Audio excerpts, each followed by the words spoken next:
Hello everyone, this is Beastly Eel, and in today's video I wanted to talk about Red Hulk. Now the reason I wanted to bring this up is because after doing my video on She-Hulk and what we think is going to happen, I really wanted to talk about Red Hulk because we have not seen this person yet. We've seen the guy who becomes the Red Hulk, but we've never actually seen Red Hulk yet. But that being said, I wanted to just get into a point of talking about Red Hulk. So to talk about Red Hulk, we have to talk about Thaddeus Ross. Now, we've also known him as General Ross. So he is the bad guy in most of the Hulk movies. So he's the guy who is Betty Ross's father, who is in the military, who kind of sort of turned Bruce Banner or helped facilitate Bruce Banner becoming the Hulk. So this whole thing becomes a big thing where he starts hunting down Bruce Banner, trying to figure out how to defeat the Hulk and everything else. So I'm going to talk about in the comics how he became the Red Hulk, because after years and years and years of him trying to hunt down the Hulk, he fails miserably multiple times. In these instances, his daughter was killed by Abomination. The Hulk was exiled by the Illuminati and sent off-world. And during this time, Ross was really in a depressive state. I mean, he was by far in his worst state he had ever been in. Alcoholism at its worst, definitely 100% with depression and everything else. So while this is going on, I mean, there's a lot of death going on in general. I mean, like I said, the Hulk's gone. We have his daughter killed by Abomination, and Captain America is assassinated, and he watches it all on TV. What he notices is while he was at the bar, everyone else seems to be in some sort of trance, and the villain's leader and why can't I think of his other name? Leader and MODOK. I'm sorry on that one. I drew a blank for a second. These two villains have been villains of the Hulk at some point as well. But during this time, they try to convince Ross that he needs to do something to stop Hulk, because they all know he's going to be coming back at some point, and he's going to need to do something to stop him. So he teams up with AIM, which is run by MODOK, and I think Leader at the time was a part of it, to generate himself to try to replicate the Hulk. The big difference is it works to a certain extent. So he's able to transform himself into what's called the Red Hulk. Now, there's a big difference between the two, obviously, is the massive color difference. So as the Red Hulk, he has tried to take out the Hulk on multiple occasions. He has tried to attack them over and over again.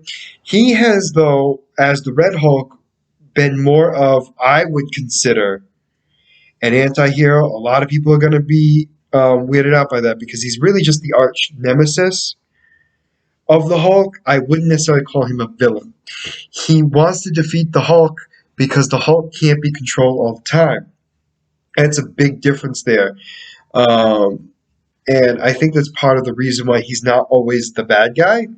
And he will team up with heroes if need be to protect the Earth or to protect society in general. He's done so when having to fight the demons of hell. He teamed up with Venom, X-23, and Ghost Rider to defeat Blackheart, who is the son of Mephisto. So there's a lot of renditions of him where he is not always bad.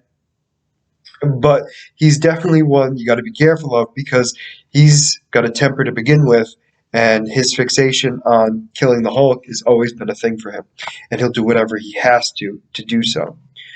So let's move on to his powers and abilities for a second here. So his powers and abilities are very similar to the Hulk, which is kind of funny because as the Red Hulk, he is extremely strong. So he has superhuman strength.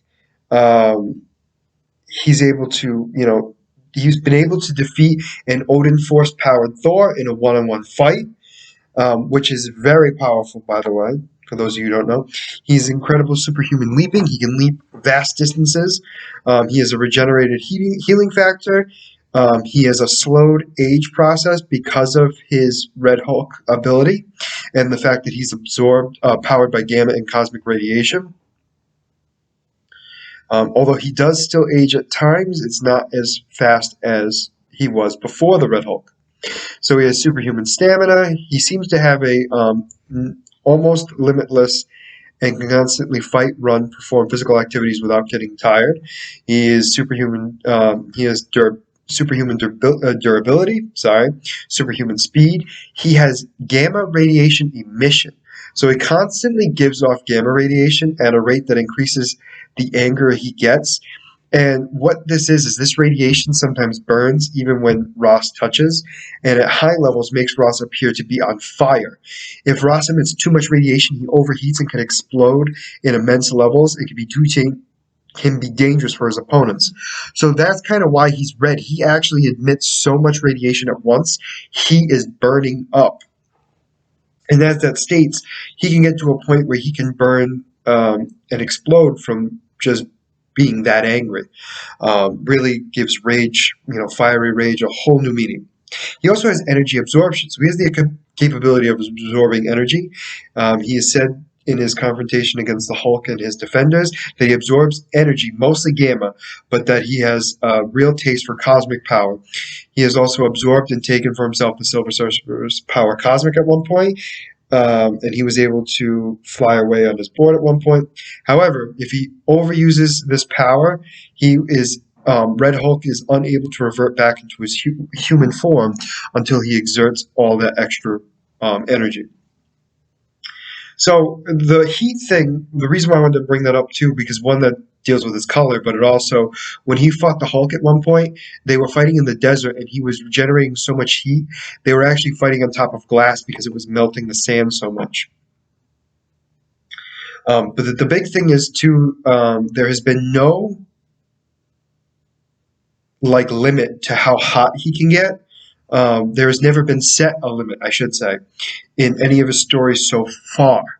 That obviously could change later down the road, but it's definitely something we want to keep in mind, that he could technically get, just like the Hulk, get so angry that he could burn into an inferno. One of his weaknesses, I can't wait for this. He's vulnerable as when he is Ross, he's vulnerable as any other human.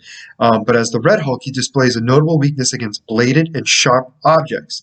The Punisher was able to easily stab him with a knife through his chest, causing extensive bleeding, and later Wolverine cutting him open in the arm, back, chest, and across the eyes, weakening him and temporarily blinding him.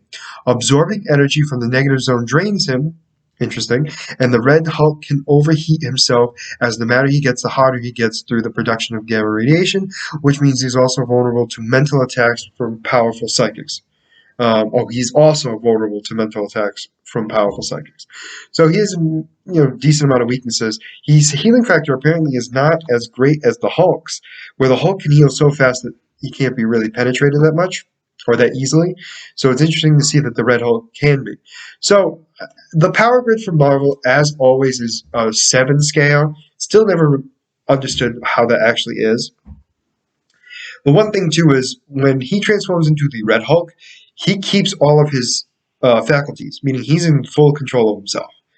So his intelligence is a 3, which is definitely, I would say, above average intelligence. So this is the big thing here. When he is the Red Hulk, he is at a 7, max strength. He is very powerful. Do not mess with him. When he is, his speed is a 3, which I find very interesting, but I think it's because it's considered superhuman. He's not being able to go at light speeds or anything like that, or any cosmic level speeds. So that's definitely interesting. And then for this one, for durability, he's a 6. Now, I don't know what the Hulk is, but I imagine that the 6 is because he doesn't heal as fast as the Hulk, I would guess. But definitely does not mean he cannot take a hit. He can only absorb energy through contact, which is why his energy projection is a 2. And then his fighting skills is a 4, which means he's an experienced fighter, which is not all that surprising since he is ex-military. So, we obviously have not seen the Red Hulk in the MCU yet, but General Ross has been in there. He was in there in the Incredible Hulk. He would later that was when he was General Hulk. And then when the Civil War came, and after he was the Secretary of Defense. So the rumor is he's going to be in She-Hulk, and it'll be very interesting to see if he does become the Red Hulk at some point. We do not know that for a fact, but it would be very nice to see. I'm looking forward to it overall, but even if he's not going to be the Red Hulk, it'll definitely be an interesting character to see in She-Hulk. But overall, let me know what you guys think in the comments. Do you think there was something I missed about the Red Hulk? Or is there something that you wish I talked more about? Please let me know in the comments. As always, if you like the content you see, please like and subscribe below. Other than that, this is going to be Beastly Eel signing out. Have a great day.